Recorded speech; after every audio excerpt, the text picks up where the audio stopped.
petita empresa ja. I bàsicament crec que és perquè vull agrair als nostres pares per un tema d'educació.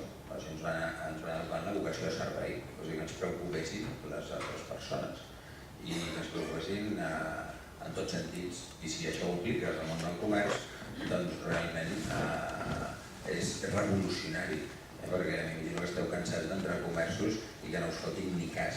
Un dels primers clients que va entrar per la botiga l'any 89 va entrar i em va demanar: ostres, he vist un anunci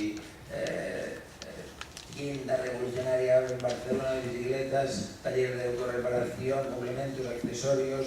Bueno, era un anunci impressionant, o sigui, realment donava ganes d'anar-hi i arribaves i trobaves una merda de botiga de 19 metres quadrats, amb 4 bicicletes, 3 coses penjant, però ja el tenia allà, ja el tenia allà.